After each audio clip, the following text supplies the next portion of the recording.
저는 뭐 이런 책들을 쓰고 여기저기 이제 칼럼을 쓰고 아세안 경제를 소개하는데 굉장히 애를 쓰고 있습니다. 그리고 뭐 그 유튜브를 많이 보시는지 모르겠지만 그 3프로 TV 안에 보시면 1프로 채널이라고 해서 제가 말랑말랑 기업사라고 해서 그 글로벌 기업들을 소개하는 그런 일들을 하고 있고요. 예, 많은 곳에서 사실은 아세안 경제에 대해서 관심이 있지만 실제로는 잘 알지 못하는 부분들이 그러니까 제대로 알려지지 않은 부분들이 있어서 그런 부분들을 좀 적극적으로 소개하려고 하고 있습니다. 사실 이런 제 경력보다는 제일 유명하고 특이한 경력이라고 할 수 있으면 예, 제가 대학교 다닐 때 응원단 단장을 했다는 여단장을 했다는 그게 제 경력 중에서는 가장 아웃스탠딩한 경력인 것 같습니다. 그래서 제가 뭐 이렇게 무대에 서는 거는 괜찮은 편인데요. 예, 오늘 이게 작동이 잘 안 됩니다. 예. 일단 본격적으로 좀 강연 시작해 보겠습니다. 아침에 약간 제가 루즈해지면 듣는 사람도 예, 같이 다운되는 경향이 좀 있는데요.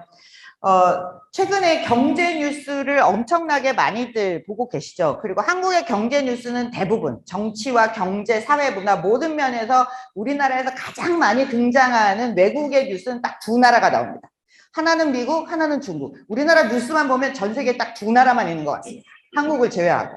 예, 그 정도로 우리의 세계관은 미국과 중국 중심의 세계관인데요. 특히나 최근에 미중 갈등이 격화되면서 이 두 나라에 대한 뉴스는 점점 더 많이 나오죠. 예, 뭐 T4 동맹이라든가 뭐 인도 태평양 뭐 전략이라든가 이런 부분들이 다 나오지만 결국은 전 세계에서 이 두 나라를 중심으로 패권 경쟁이 일어나는 것은 맞지만 그렇다고 해서 우리가 살아가고 있는 세상에 이 두 나라만 존재하는 것은 아닌데 굉장히 거기에 집중되어 있다는 점이 좀 안타깝습니다. 한국의 해외 투자를 한번 보겠습니다.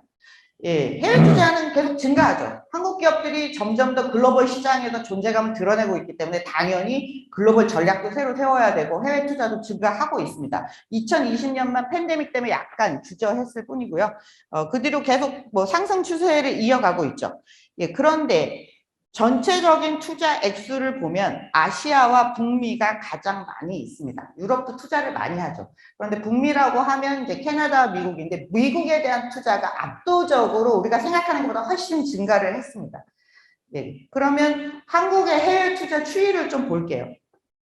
미국이 크게 증가했습니다. 2022년이야 이제 저게 5월달까지 수치이기 때문에 정확하지는 않고요. 예, 2021년까지 가장 많이 증가한 곳은 역시 미국입니다. 중국에 대한 투자는 우리가 사드 한한령 이후로 굉장히 줄어들기는 했지만 생각보다도 굉장히 적어요. 그러니까 그만큼 중국이 중요한 포지션이 있지만 우리의 투자 측면에서 보면 중국이 굉장히 낮은 편입니다. 예. 그리고 이제 뜨는 인도에 대한 투자는 아직 시작 단계여서 굉장히 미약하다고 할 수 있는데요. 그러면 미국과 중국, 저 빨간색이 미국이고 주황색이 중국인데요. 미국과 중국 사이에 우리나라가 가장 많이 투자하는 데가 바로 아세안입니다. 생각보다 많은 기업들이 아세안에 투자를 하고 있는데요. 이 아세안 중에서도 베트남, 인도네시아, 싱가포르 이 정도 세 나라에 굉장히 많이 집중이 되어 있습니다. 특히 최근에 아세안에 대한 투자도 있지만 미국의 투자가 굉장히 많이 늘어난 것은 대기업을 중심으로 해서 소위 말하는 뭐 배터리 공장, 자동차 공장 뭐 이런 반도체 공장 대규모 투자가 미국에 집중적으로 이루어지면서 격차가 더 많이 벌어졌습니다. 그러면 아세안에서는 이미 투자가 많이 진행돼서 중국보다도 훨씬 더 많이 투자를 한다고 그러는데 예, 말씀드린 대로 베트남에 대한 투자가 압도적입니다. 그래서 제가 수많은 기업들을 다니면서 혹은 현지를 돌아다니면서 가장 많이 듣는 얘기는 아직도 니네 회사는 베트남에 법인이 없니? 뭐 이렇다라는 얘기를 굉장히 많이 들어요. 그러다 보니까 기업을 이끌어 가시는 분들 입장에서는 경쟁적으로 야 우리도 베트남에 하나. 사실은 자신들의 업종과 뭐 수익성과 이런 것들을 좀 둘째로 놓고 인도네시아보다 베트남에 먼저 가야 될 이유가 반드시 있는지에 대한 검토보다는 한국 기업이 너무나 많이 베트남에 진출하다 보니까 너도 나도 베트남으로 러시를 하는 모습을 좀 보여주고 있습니다. 그리고 뭐 그다음에 당연히 이제 싱가포르에 대한 투자가 많은데요. 이제 싱가포르 투자 같은 경우는 싱가포르를 거쳐서 다른 쪽으로 나가는 투자들도 있고 그렇다 보니까 싱가포르이 좀 많아졌고요. 베트남 투자가 늘면서 확실히 예, 인도네시아에 대한 투자는 좀 감소되는 부분이 없지 않아 있습니다. 예. 그러면 왜 이렇게 아세안에 대한 투자가 우리가 생각하는 것보다 중국보다도 훨씬 많이 투자가 되고 있는데, 뭐 기회의 땅이라는 얘기는 한 30년 전부터 했던 것 같아요. 가능성이 있는 나라다. 인도네시아, 야, 잠자는 공룡, 언젠간 뜨겠지. 제가 살아생전에 좀 더 떴으면 좋겠습니다. 이 정도로 공부하고 열심히 했으면 좀 더 잘 됐으면 좋겠다는 생각이 드는데요. 예, 항상 기회의 땅이라는 이야기를 합니다. 자, 그 정도에서 그치는 게 아니죠. 이제는 거의 모든 대기업들이 아세안에 대한 광폭 행보, 대규모 투자들을 강행을 했습니다. 뭐 LS, 뭐 SK, 그다음에 뭐 여러 뭐 현대차를 비롯해서 다양한 제조업들이 광범위한 투자를 진행을 하고 있습니다. 자, 우리가 이 공급망 대란에서 가장 특이할 만한 점이 하나 있었는데요. 아세안에도 반도체 생산 시설이 있는가라는 질문을 되게 많이 받습니다. 요즘 차량을 현대차의 신차를 주문하면 한 1년 정도 기다려야 되죠. 예, 1년 정도 기다리게 된 이유는 딱 하나입니다. 차량용 반도체 생산이 안 되는 거예요. 차량용 반도체, 우리나라는 반도체 강국이지만 차량용 반도체를 이 저가의 차량용 반도체는 한국에서 생산하지 않습니다. 대부분 가장 많이 생산되는 지역이 말레이시아인데요. 말레이시아가 코로나 때문에 공장 셧다운을 하면서 전 세계 차량용 반도체 생산이 중단이 됐습니다. 여기서 가장 중요한 회사들이 뭐 인피니온, 마이크론 이런 회사들인데요. 이런 회사들이 한번 이런 공급망 대란을 겪고 난 다음에 지금 말레이시아에 대한 투자를 엄청나게 늘렸어요. 그러면 왜 하필이면 차량용 반도체는 말레이시아에서 생산을 하는가? 이런 질문들이 나올 수 있죠. 예. 이건 디지털하고도 연결되고 공급망 문제하고도 연결되고 요즘 모든 제조업체에서 뭐 반도체 칩 안 쓰는 그런 생산 라인이 별로 없다고 생각하면 당연한 질문일 것 같습니다. 말레이시아는 제가 한 10년을 살았지만 태풍이 없고 지진이 없고 화산이 없습니다. 그러니까 자연재해로부터 굉장히 안정적이에요. 그리고 옛날부터 뭐 무역의 중심지죠. 정화의 원정대가 이렇게 명나라에서 이렇게 출발해가지고 가서 정착한 데가 말라카인데 말라카가 말레이시아에 있습니다. 휴양지로도 유명한 페낭도 말레이시아에 있습니다. 코타키나발루도 말레이시아 땅입니다. 여기가 안정적이고 전력 공급이 좋고 나라에서 이런 대규모 투자 시설을 할 때 텍스 베네핏을 많이 줍니다. 그러다 보니까 이쪽에 먼저 정착을 해서 독일계 기업들이 반도체 생산을 하기 시작을 했어요. 그러면서 확실히 커졌습니다. 자, 말레이시아 말고 요즘 가장 활발하게 활동하는 나라가 있습니다. 인도네시아죠. 인도네시아는 원래 뭐 자원부국이니까 우리가 팜유 수출 안 한다 그래서 막 굉장히 라면값 오르는 거 아니냐 긴장했는데요. 사실 인도네시아에서 나오는 팜유는 식물성으로, 식용으로 별로 안 쓰고요. 다른 생활용품 제조하는 데 많이 씁니다. 얼마 전에 인도네시아의 조코위 대통령이 방문을 하고 가셨어요. 근데 한국에 오기 전에 이미 중국과 일본을 방문하고 한국에 왔습니다. 조코위 대통령이 요즘 열일하시는데요. 왜냐하면 자신들 인도네시아 안에 배터리 밸류체인 그리고 전기차 밸류체인을 완성하기 위해서 굉장히 노력하고 있습니다. 미국에 갔을 때 일론 머스크도 만났고요. 부시 대통령이랑 바이든 대통령이랑 환담도 정상회담도 했고 여기저기 돌아다니면서 지금 외국인 투자 유치를 하기 위해서 굉장히 애를 쓰고 있습니다. 당연히 현대차가 최근에 이제 공장이 돌아가기 시작했고요. LG 에너지 솔루션도 컨소시엄을 구성해서 거대한 이제 배터리 투자를 시작을 했습니다. 왜냐하면 배터리 만드는데 가장 중요한 니켈의 전 세계 생산량, 매장량 1위가 인도네시아입니다. 근데 인도네시아에서 이제 더 이상 니켈을 단독으로 생산해서 수출하는 건 안 하겠다. 원광으로는 수출 안 하겠다고 하면서 이제 바꿔나가는 거죠. 예, 이런 여러 가지 투자들이 이루어지고 있는데 뭐 그 외에도 디지털 쪽에서도 상당히 많은 진척이 이루어지고 있습니다. 여러분들은 잘 모르시겠지만 NFT 게임, P2On 게임 중에서 가장 히트작이 나왔던 게 이제 이 엑시 인피니티라는 건데요. 저희 조 단위의 밸류를 받았습니다.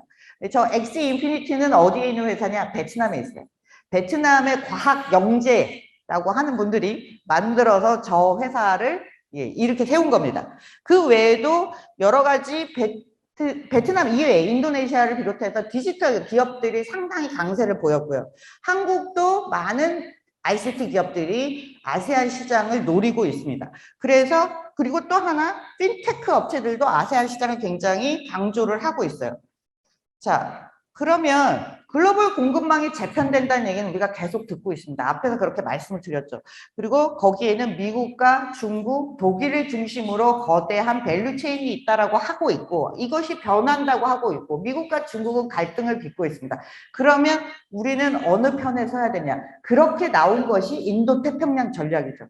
미국이 강조하고 있는 건 자신들의 세상을 좀 만들려고 하는 거예요. 그래서 이걸 우리가 신냉전이라고도 부르지만 과연 신냉전 구도만 있는 거냐? 그렇게 생각하지 않는 의견이 굉장히 많습니다. 거기에 반대되는 이야기가 바로 멀티 제국이라는 컨셉들이 나오고 있어요. 이제는 누구 한쪽과 반대편 두 가지 진영만 있는 게 아니라 압도적인 패권을 갖지 못하지만 주도적인 나라가 여럿이 될 거라는 멀티 제국론이 좀 더 각광을 받고 있습니다. 그러니까 아세안이 가져가고 있는 위치는 중국 편, 완전한 중국 편도 아니고 완전한 미국 편도 아니고 우리의 이익은 우리가 지킨다라는 점이 훨씬 가까워요. 그러니까 꼭 미국 편에서야만, 중국 편에서야만 아세안을 진출할 수 있는 게 아니라 아세안과 손을 잡고 우리는 새로운 시장을 개척할 수 있는 가능성이 훨씬 더 높습니다. 미국이 아세안에 굉장히 공을 들이는 이유는 이 10개의 국가가 중국 편에 서지 않기를 굉장히 원하고 있어요. 그러다 보니까 아세안에 대해서는 미국도 굉장한 압력을 주기보다는 굉장한 당근을 많이 주려고 하고 외교적으로 투자도 많이 하고 경제적으로도 투자 많이 하고 외교적으로도 끌어안는 모습을 많이 보여주고 있습니다. 자, 인도태평양 전략 중에 그래서 여러 가지 얘기가 나오고 있지만 그 중에 하나가 바로 아세안과의 연대를 공고히 한다는 겁니다. 우리가 중국에 투자할 때는 눈치가 보일 수도 있어요. 또 어느 국가에 투자할 때는 중국과 가깝다는 이유로 눈치가 보이기도 합니다. 싱가포르에 있는 게임 기업이 게임이자 이커머스를 하는 가장 큰 기업이 SEA, C라는 기업인데요. 이 C라는 기업이 인도의 게임을 잘 팔고 있었어요. 그런데 갑자기 인도에서 게임을 못하게 합니다. 왜냐하면 니네 뒤에 가장 큰 투자자가 텐센트, 중국 자본이 있다라는 이유로 게임을 막아버려요. 그런 리스크가 어느 정도 존재하는 게 사실입니다. 그런데 아세안 자체에서는 그런 리스크가 상당히 벗어나 있기 때문에 우리가 디지털 경제의 시장 공략에 있어서도 아세안은 굉장히 중요한 파트너이고 중요한 시장이 될 수밖에 없다라는 이야기를 좀 드리고 싶습니다. 그럼 진짜 기회의 땅이고 황금 시장인가? 예. 그리고 정말 블루 오션인가? 이런 이야기들을 좀 할 수 있을 텐데요. 아세안을 봐야 하는 이유는 앞으로는 전 세계에서 가장 큰 시장이 아시아가 되기 때문입니다. 아시아는 우리는 맨날 중국, 한국, 일본만 생각하는데 그거보다 더 큰 개념이 아시아죠. 중동도 아시아고요. 중앙아시아도 아시아고 인도도 남아시아도 서남아시아도 아시아입니다. 그렇게 넓은 범위의 아시아가 앞으로는 2040년이 되면 전 세계 글로벌 소비의 40%, 50% 이상을 차지할 것이라고 생각을 하고 있고요. 2050년까지 개인 금융 자산의 상당 부분도 사실은 아시아에서 나올 거라고 보고 있습니다. 그러니까 아시아의 시장을 주도하지 않은 기업이 글로벌 선두 기업이 되기는 어렵다라는 얘기입니다.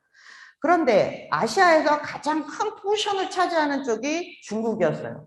중국의 성장에 상당히 많이 기대고 있는데 중국의 성장이 조금씩 꺾이고 있고 전 세계에서 지금 중국을 약간 고립시키는 분위기가 가중되면 중국에 대한 비중의 의존도보다 이머징 아시아, 그러니까 다시 말하면 인도나 아세안 시장에 대한 의존도가 훨씬 커지고 여기에 대한 투자가 훨씬 늘어날 걸로 예상됩니다. 예를 들면 글로벌 최대, 그러니까 사이즈로 봤을 때 가장 큰 500개의 기업 가운데 210개가 아시아 기업이에요. 330개 유니콘 중에 100개가 넘는 게 아시아 스타트업입니다. 그러면 여기에서 아세안의 비중은 또 얼마나 될까? 예. 아세안은 과거 10년 동안 평균 성장률 5%를 이상을 기록을 해왔습니다. 2020년에만 마이너스 성장을 했을 뿐이고요. 그리고 2021년에는 거의 예년의 경제 회복을 해오고 있습니다.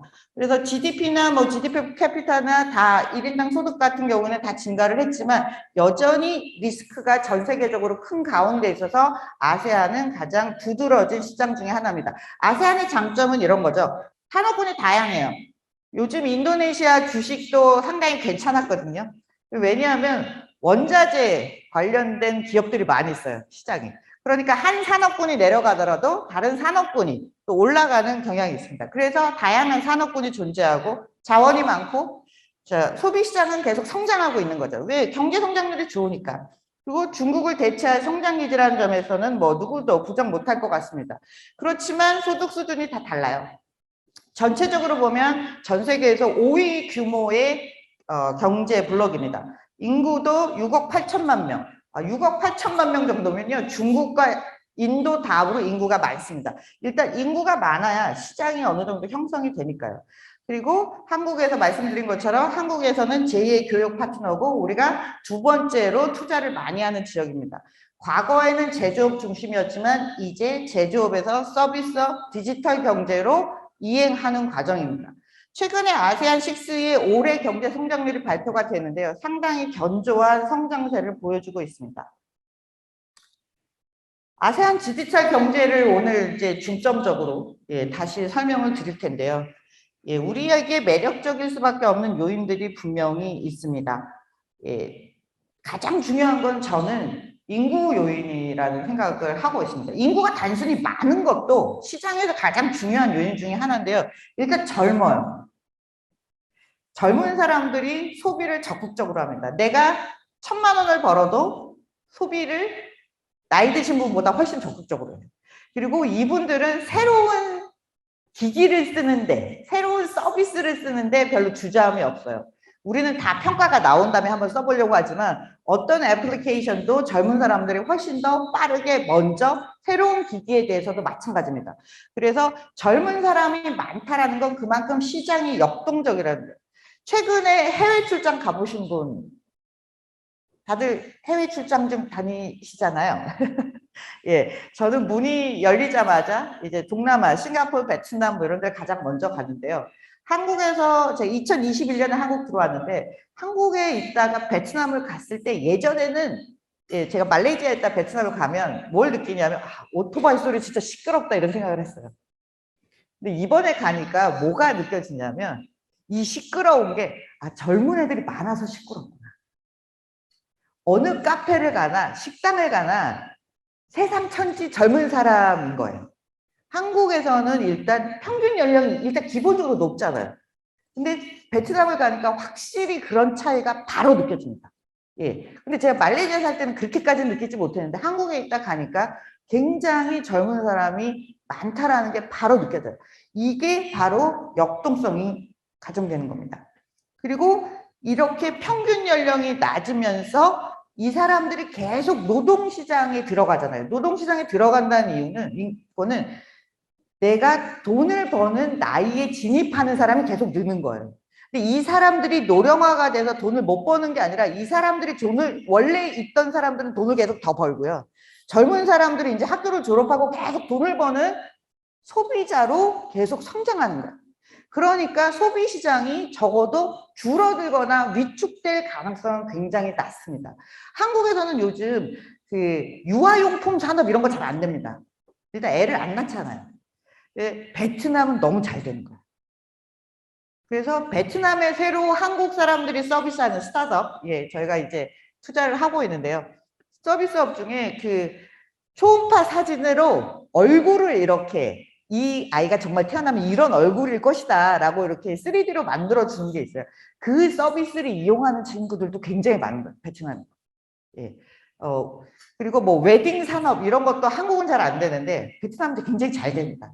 그런 나라가 여러 개 있는 거예요. 인도네시아만 해도 2억 7천만 명입니다.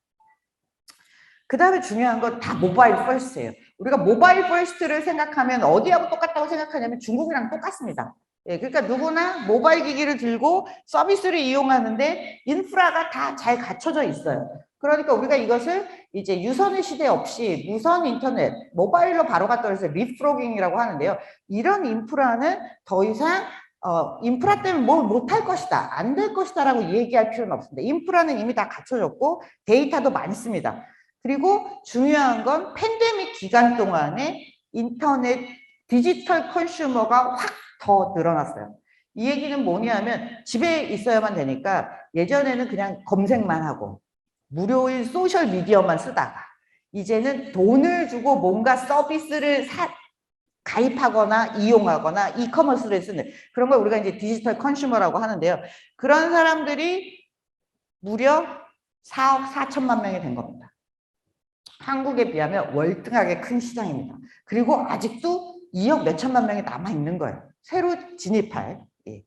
그래서 시장은 확실히 커지고 있다 보니까 전체 디지털 이코노미의 규모, 디지털 경제의 규모가 2021년에 전년 대비 49% 거의 50%가 성장을 한 거예요. 완전히 뻥 튀겨진 거죠. 이건 뭐냐면 팬데믹이라는 위기 때문에 원래 성장률보다 더 높은 오버슈팅이 일어났다라고 보시면 될 것 같습니다. 그런데 중요한 건 이런 거죠. 내가 이커머스를 안 쓰다가 한 번 쓰면 계속 쓰는 거죠. 쿠팡을 쓰다가 끊기 너무 어렵습니다. 배민 쓰다가 끊기 너무 어려운 거죠. 이분들도 똑같은 거예요. 내가 맨날 안 쓰던 서비스를 이제 한번 써보니까 사람이 한번 편리해지면 불편한 시대로 돌아가는 건 굉장히 어렵습니다. 그걸 가능하게 만드는 건 딱 한 가지 있어요. 지속 가능성에 대한 가치. 내가 이거를 쓰면 플라스틱을 너무 많이 쓴다. 내지는 내가 이걸 쓰면 사회적으로 해가 된다. 그러니까 아주 극단적인 케이스 혹은 내가 사회에 해가 되는 일이라는 생각이 들기 전에는 다시는 불편한 세상으로 돌아가기 어려운 거죠. 이렇게 되다 보니까 유니콘이 엄청 많이 나왔습니다. 기업 가치 1조 이상, 10조 이상 되는 기업들이 엄청 많이 나왔는데 2021년에만 무려 25개의 유니콘이 태어났고 올해에도 벌써 7개의 유니콘이 태어났습니다. 그러니까 이 동네의 펀딩은 아직까지 잘 되고 있다고 보시면 될 것 같아요. 물론 그러면 유니콘 개수만 보면 미국이 압도적으로 1등이고 중국 그리고 인도가 3위 그리고 4위가 아세안입니다. 아세안에만 50개의 유니콘이 있는 거예요. 예. 그러니까 우리가 생각하는 웬만한 B2C 서비스를 가지고 유니콘이 된 기업은 저 동네 가면 사실상 다 있다라고 보시면 될 것 같습니다. 자, 중국에 대한 투자가 어려워지면서 득을 본 건 당연히 인도와 아세안입니다. 그게 제조업만 그런 게 아니고요. 디지털 경제에서도 마찬가지입니다. 그러면 이 사람들의 행위나 생활에 가장 중요한 머스트 해브 아이템 5개를 꼽으라면 이렇게 그랩, 보트시, 라인, 잘로에서 5개고요. 에어 아시아는 말레이시아를 기반으로 성장한 저가 항공사죠. 근데 팬데믹 기간 동안에 다 국가 간 이동이 안 됐잖아요. 거의 망할 뻔했습니다. 그래서 에어 아시아가 전환한 게 우리도 똑같이 디지털 서비스 슈퍼앱이 되겠다라고 해서 바꾼 겁니다. 자, 슈퍼앱이라고 하는 것은 하나의 아이디, 하나의 패스워드를 가지고 로그인을 하면 세상 여러 가지 모든 서비스를 이용할 수 있다는 거죠. 그래서 원래 이게 이제 위챗이랑 알리페이에서 나온 건데요. 한국의 네이버나 카카오랑 비슷하다고 생각하시면 될 것 같습니다. 한국도 모든 기업들이 이제 우리도 슈퍼앱 전략을 취한다라는 이야기를 하죠. 자, 이거에 대한 이야기가 제가 썼다는 그 아세안 슈퍼앱 전쟁에 자세하게 나와 있습니다. 책을 아직 안 사셨으면 웬만하면 이북으로라도 보시면 되겠습니다. 이게 그랩의 화면이에요. 들어가시면 뭐 딜리버리, 뭐 장보기, 차량, 택시 부르는 거, 뭐 이런 우리가 카카오를 이용해서 할 수 있는 서비스 대부분이 그랩에도 똑같이 있는데요. 훨씬 더 이용하기 쉽게 직관적인 UI로 디자인이 잘 되어 있습니다. 왜냐하면 카카오는 메신저를 만든 다음에 다른 서비스를 계속 자회사를 시켜서 만든 다음에 나중에 붙인 형태예요. 그러니까 구조적으로 잘된 슈퍼앱이라고 하기가 어렵습니다. 그런데 그랩은 처음부터 모바일, 그러니까 카카오 택시 같이 만든 다음에 다른 서비스를 그 안에 계속 이어서 같이 넣어놓은 슈퍼앱인 거예요. 그러니까 성장의 전략이 달랐고 앱을 만드는 구조부터가 좀 다르게 생겼습니다. 그러다 보니까 훨씬 이용하기 편리한 인터페이스를 가지고 있어요. 자, 아까 말씀드린 대로 그랩, 고젝, 씨, 라인, 잘로 이런 회사들이 이런 기업들이 전부 슈퍼앱인데요. 결제, 이커머스, 뭐 금융, 배달, 배송, 모바일, 라이드 헤일링 뭐 이런 것까지 전부 다 서비스를 하고 있습니다. 그러니까 B2C 서비스 중에 이런 것과 관련된 어떤 서비스를 한국 기업이 들어가서 제공하고 싶다라고 하면 적어도 이 회사들하고 어느 시장에서든지 경쟁을 피할 수가 없는 거예요. 그런데 이 회사들은 거기에서 굉장히 굳건하게 잘 성장해 왔기 때문에 저런 회사들과 경쟁해서 이기기란 상당히 쉽지 않습니다. 대표적인 사례로 그랩의 예만 들려드릴게요. 저는 그랩 주식을 많이 샀어요. 예. 폭망했죠. 폭망했습니다. 굉장히 가슴 아픈 일인데 저는 다시 회복될 거라는 믿음을 갖고 있는데요. 예. 이 회사는 저 위쪽에 있는 저 후일링탄하고 안소니탄 두 사람이 만든 회사입니다. 원래는 이제 우버처럼 카카오 택시처럼 시작했다가 우버처럼 성장하고 그다음에 지금은 슈퍼랩이 되는데요. 아세안에서 그랩 없이 하루도 살아가는 건 너무나 어렵습니다. 한국에서 카카오 없이 살아가는 거랑 똑같아요. 예, 그래서 저걸로 차도 부르고 뭐 결제도 하고 다 할 수 있는데요.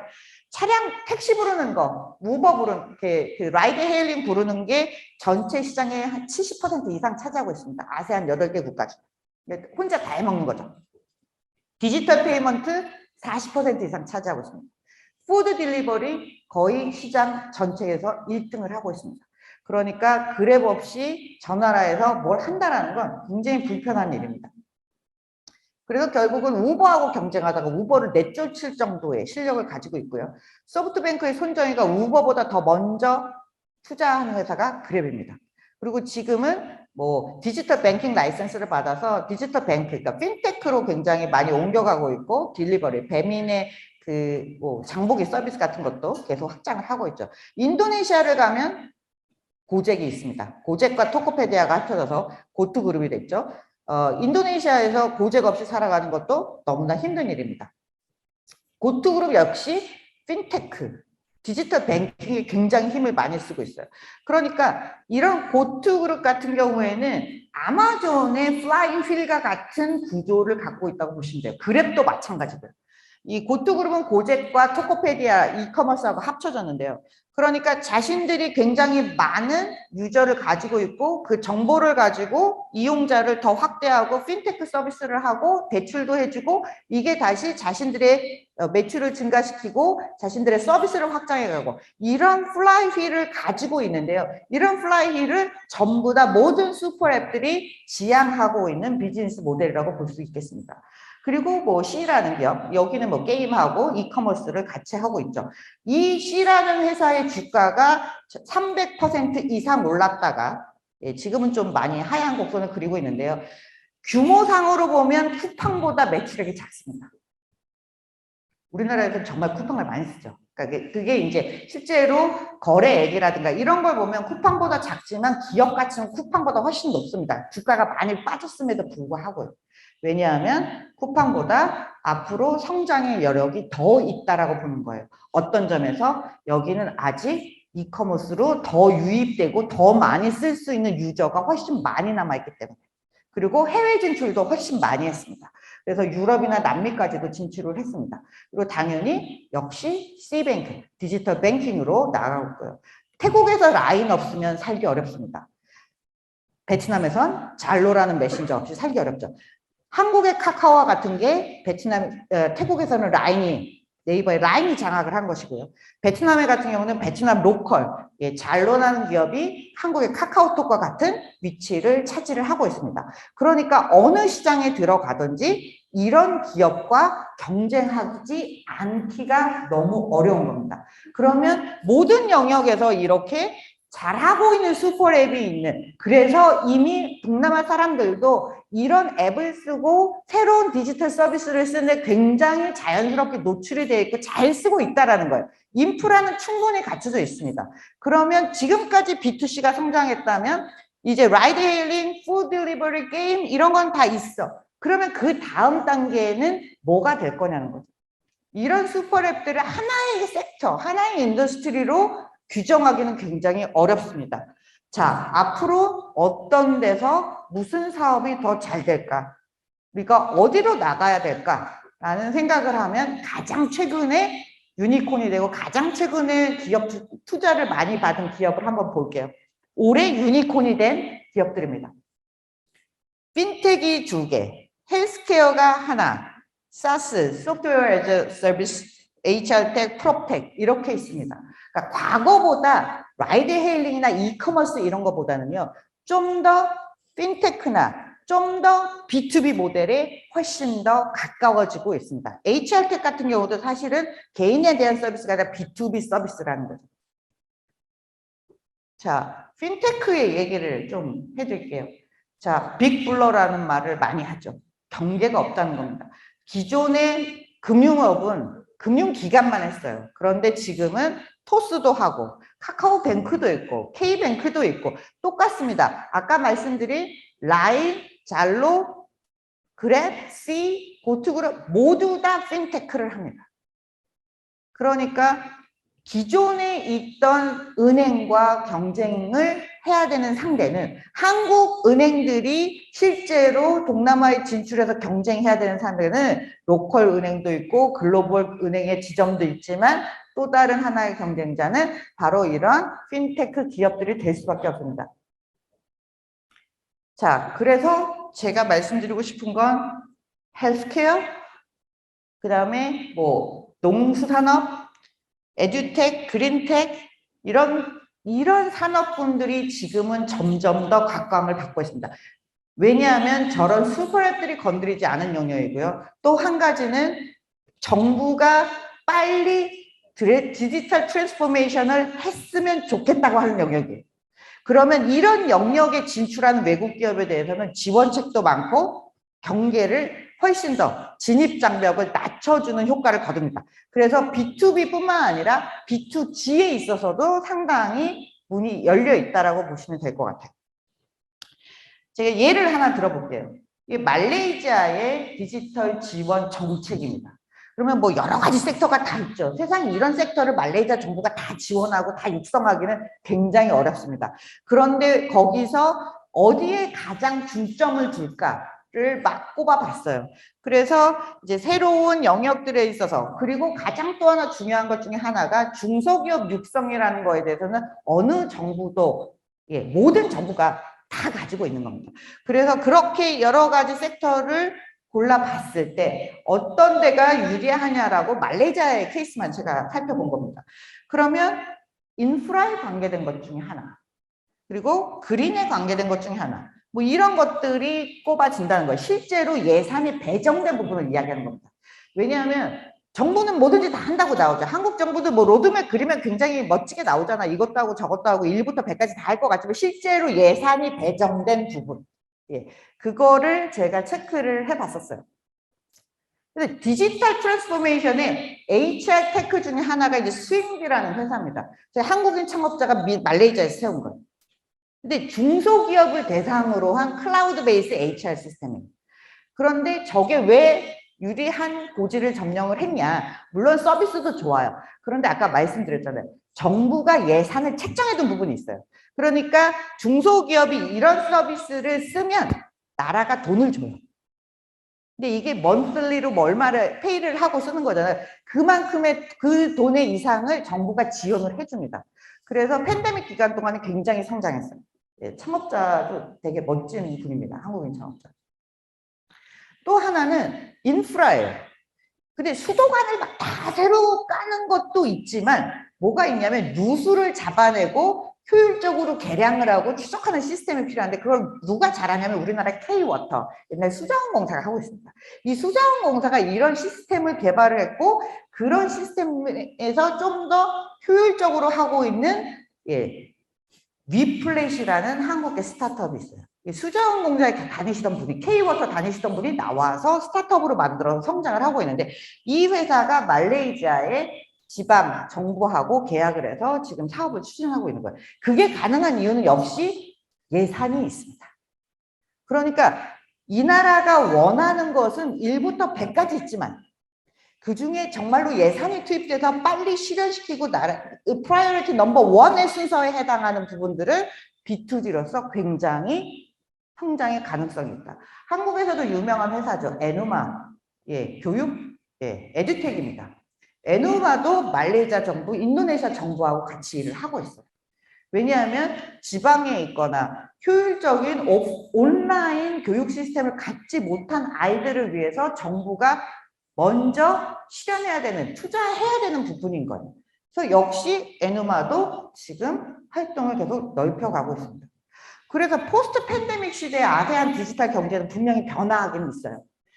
아까 말씀드린 오버슈팅, 뭐 50%씩 성장을 계속할 수는 없습니다. 그건 팬데믹 기간 동안에 위기 대응 차원에서 일어난 거예요. 그거보다는 낮은 성장률이겠지만 꾸준히 20% 정도의 성장, 20% 이상의 성장률을 가져갈 걸로 보여요. 그리고 이제 빅테크, 유니콘이 될 것 같은 프리 IPO 이런 투자들은 다 몸을 사립니다. 이미 미국도 안 하죠. 그런데 시드하고 어울리 단계에 있어서 투자는 계속 진행되고 있고요. 특히 핀테크와 아까 말씀드린 대로 B2B. B2B 영역이 지금은 이제 B2C에서 B2B로 옮겨가고 있습니다. 예, 그리고 딥테크는 선별적으로 일어나요.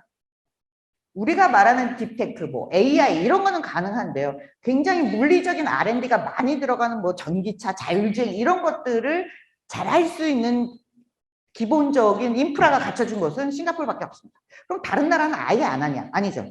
섹터별로 다른 거예요. 섹터별로 다르기 때문에 딥테크에 있어서는 파트너십을 갖고 오는 기업에 대해서는 굉장히 문이 열려 있습니다.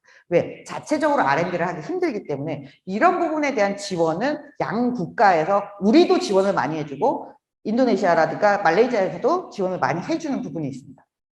그리고 말씀드린 대로 헬스케어하고 에듀테크가 조합. 왜냐?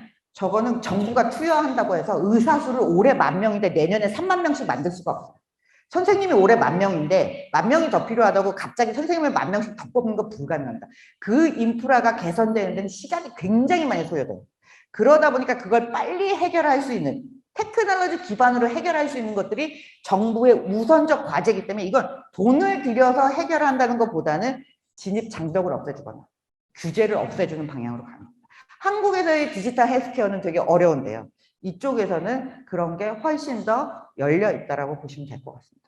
그리고 뉴 제너레이션. 아까 말씀드렸죠. 젊고 역동도 있어요. 젊은이가 너무 많기 때문에 얘들이 트렌드 섹터를 계속 트렌드 세팅을 만들어가는 거예요. 근데 전 세계 젊은이들은 크게 차이가 없습니다. 우리 MZ 세대들이 회사에서 근무하는데 막 뭐 태도가 다르고 세상 젊은이는 다 똑같아요. 동남아 젊은이도 똑같습니다. 왜냐하면 똑같은 컨텐츠를 소비하고 똑같은 소셜 미디어를 봐요. 그러니까 돈의 크기, 이들이 한 달에 쓸 수 있는 돈의 크기가 차이가 있는 거지 생각이 다르거나 유행이 다르니까 아니에요. 예, 그렇게 보시면 될 것 같습니다. 자, 그러면 도대체 이 시장이 잘 될 것 같아. 예, 중요한 시장인 것도 알겠어. 그러면 도대체 우리는 어떻게 이 시장에 가야 되느냐라는 질문이 나올 것 같습니다. 아까 말씀드린 대로 빅블러예요. 경계가 별로 없습니다. 이렇게 한 방에 립프로깅을 하는 사회는 우리가 생각했던 산업의 경계가 훨씬 더 없습니다. 예, 그러니까 내가 가지고 가는 게 일반 소비자를 대상으로 하는 B2C 서비스가 좋을 건지 B2B가 좋을 건지 내 서비스의 본질이 뭐 B2B든 B2C든 이게 서비스인지 테크인지 아니면 내가 뭘 하고 싶은지 비즈니스의 본질을 되게 이 시장에 맞춰서 컨셉을 다시 잡아주는 게 되게 필요합니다. 왜냐하면 우리가 그 시장을 잘 너무 모르거든요. 예, 그래서 가기 전에 그러한 본질이 뭔지를 다시 좀 질문하는 게 되게 필요하고요. 그러면 그 시장에서의 페인 포인트가 뭐냐? 질문이 중요해. 질문이 똑바로 해야 답이 똑바로 나올 거 아니에요. 우리가 생각할 때, 아, 저 동네는 이게 없으니까 이거 가져가면 다 잘 될 것 같다. 네, 절대 그렇지 않습니다.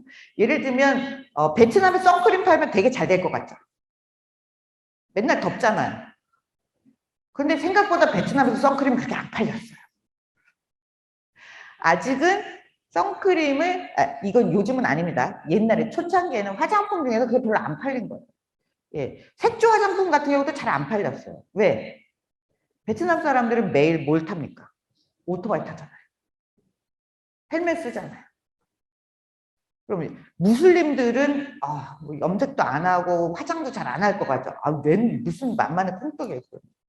이거 다 가리기 때문에 색조 화장, 뭐 속눈썹 붙이고 이런 거 진짜 좋아해요. 왜? 노출된 부분이 뭐 할 수 있는 게 별로 없잖아요.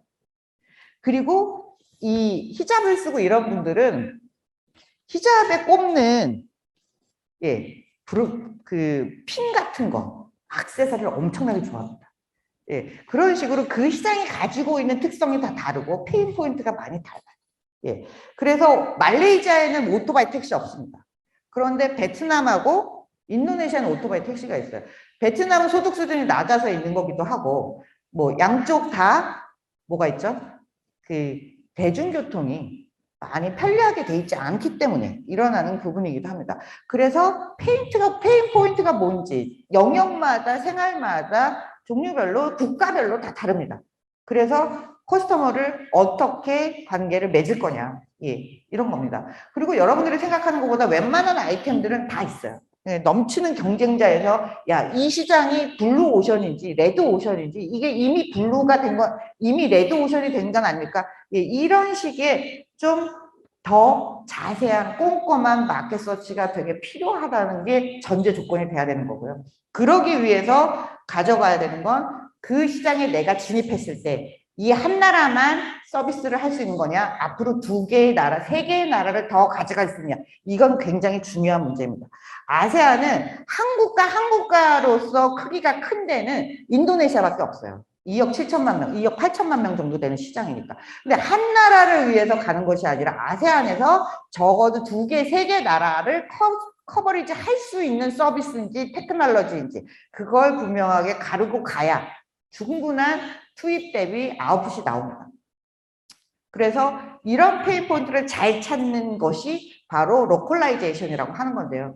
현지화를 과거에는 그냥 현지화라고 썼지만 요즘은 슈퍼로컬, 하이퍼로컬라이제이션이라고 씁니다. 그 정도로 로컬보다 로컬을 더 잘 이해하고 로컬이 원하는 바를 알고 가야 되는 거죠. 정부도 다 틀립니다. 비슷하지만 조금씩 다 틀린 거죠. 소득 수준도 틀리고 종교도 틀리고 언어도 틀린데 그 시장이 가지고 있는 로컬의 특성들에 대해서 좀 더 면밀하게 조사를 할 필요가 있습니다. 그리고 말씀드린 대로 스케일업이 제일 중요한데 한 나라만 가지고는 승부가 나지 않는다. 적어도 인근 지역의 2개, 3개의 국가를 커버할 수 있는 리저널라이제이션 전략을 써야 돼요. 그러면 뭐 미국도 가야 되고 중국도 가야 되고 아세안도 가야 되는데 이 전략을 다 어떻게 각계 전투로 다 세우느냐, 그게 아니고요.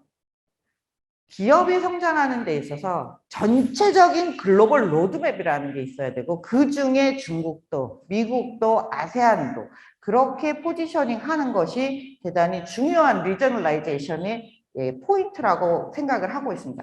글로벌라이제이션 안에 아세안의 리저널라이제이션이 있는 거예요. 왜냐하면 많은 CEO분들이 저한테 이런 질문을 합니다. 중국을 가야 돼, 아세안을 가야 돼. 양자택일의 문제가 전혀 아닌 거예요. 글로벌 전략 안에 중국도 가고 아세안도 가야 됩니다. 그리고 혼자 가서 다 잘할 것이라는 생각을 약간 버리면 좋겠어요. 파트너를 잘 만나야 되는데 파트너랑 잘못 생각이 있는데 우리에게는 가장 중요한 계약서가 있지 않습니까? 왜냐하면 보이지 않는 규제를 뚫고 나가는 데는 로컬 파트너, 로컬 엑스퍼트만 하는 사람이 없습니다. 그러니까 우리가 한국인이 가서 처음부터 끝까지 다 하려는 생각을 가지면 글로벌 전략, 리저널 전략, 로컬라이제이션 하기 너무 힘들어요. 라인이 태국에서 성공한 이유는 헤드 빼고 밑에 일 잘하는 태국인 현지 직원들이 굉장히 많았어요. 분명히 그러한 지점이 있습니다. 그래서 로컬 엑스퍼트를 굉장히 비싼 돈을 주고 상고처를 해서 데려오든지 아니면 로컬 회사와 파트너십을 맺든지, 이것이 규제도 피하고 마케팅도 잘하고 리스크를 가장 많이 줄이는 방법 중에 하나라고 생각이 듭니다. 하이퍼 로컬라이제이션은 잘하는 기업도 있고요. 좀 재밌는 얘기를 하나 해드리면 베트남의 오토바이 대수가 한 몇 대쯤 될 것 같으세요? 베트남 인구가 9,800만 명 정도 됩니다. 1억이 조금 안 돼요. 베트남의 오토바이는 몇 대일까요? 베트남의 성인 인구가 한 6,800만 명 정도 된다고 하는데요. 오토바이가 5,500만 대에서 6,200만 대 사이 정도로 봅니다. 그러니까 어디를 가나 오토바이가 당연히 보게 되겠죠. 그럼 중고 오토바이 시장도 엄청 크지 않을까요? 그 중고 오토바이 시장이 원래는 오프라인만 있었다가 이거 온라인으로 옮겨온 앱이 있습니다. 그게 OK세라는 건데요. 창업자가 한국, 베트남에서 현지 조사만 3년을 하고 세워서 지금 성장하고 있는데 저는 유니콘이 될 거라고 예상을 하고 있습니다. 이런 게 현지를 잘 본 거예요. 그런데 그 전까지 오프라인으로 있던 시장을 왜 아무도 온라인으로 옮겨올 생각을 못했을까라는 부분도 있어요. 그리고 오프라인은 잘 돼 있는데 왜 저 사람은 저걸 온라인으로 옮겨올 생각을 했을까? 저 창업자의 얘기를 들었을 때 되게 재미있었던 게 오토바이를 성인이면 누구나 다 오토바이를 타는 거예요. 1인 1 오토바이예요. 예. 2인 1 오토바이가 아니고 1인 1 오토바이인데 그럼 여자도 다 탄다는 얘기잖아요. 그렇죠? 근데 이 여자 오토바이 운전자들이 오프라인 중고 거래하는 데 가서 오토바이를 매매하는 게 너무 힘들었대요. 약간 도떼기 시장 같은 거예요. 계속 호객행위하고 사기치고 현금 주고 거래해야 되고 이런 문제를 보면서 이분이 생각한 게 여성이 고객이 온라인으로 먼저 올 것 같다라는 확신을 했다고 하더라고요. 이런 게 현지를 페인포인트, 슈퍼로컬 이거의 가장 대표적인 사례가 아닌가 싶습니다. 예. 뭐 리저널라이제이션에서는 뭐 더 이상 설명할 필요 없이 그랩이나 쇼피나 그랩 같은 경우도 설립한 다음 해부터 해외 진출을 했어요. 그래서 아세안에서 시장을 넓혔던 거고요. 기회는 뭐 설명하지 않아도 너무 잘 아실 것 같아요. 알셉이 되면서 이제 저작권에 대한 보호 장치도 많아졌고 디지털라이제이션, 인프라 다 되고요. 그러면 리스크는 당연히 있는 거죠. 보이지 않는 장벽에 대해서는 아까 말씀드렸어요. 뭐 허가권 잘 안 내주고 뭐 딴지 걸고 이런 부분 분명히 있습니다. 그리고 우리에게 경험과 노하우가 해외 경영에 있어서 중국을 제외, 미국을 제외한 아세안에 대한 경험과 노하우가 아직은 서구 유럽 기업이라든가 일본 기업에 비하면 아직은 멀었다. 그럼에도 불구하고 중국에 대한 규제와 견제가 강해질수록 아세안과 인도의 시장은 훨씬 더 열려 있다라고 볼 수 있습니다. 많은 한국 기업들이 중국에서 성공을 하고 패배를 맛봤어요. 그러니까 중국에서의 실패나 성공을 기억을 하되 중국과 똑같을 것이다라는 그런 상상은 버려야 됩니다. 중국처럼 10% 정도의 경제 성장률을 이렇게 쭉 이끌어가는 그런 나라는 전 세계에 없어요. 앞으로도 안 나올 거라고 제가 얘기했습니다. 충분한 시장 조사가 필요하다는 말씀. 그리고 뭐 당연히 데이터도 많이 봐야 되겠죠. 그리고 HR 헤드, CTO를 잘 뽑아야 된다. 특히 HR 헤드는 한국인이 다 하려고 하지 마라. HR은 로컬의 담당자가 분명히 필요해서 하이어를 잘 해야 된다.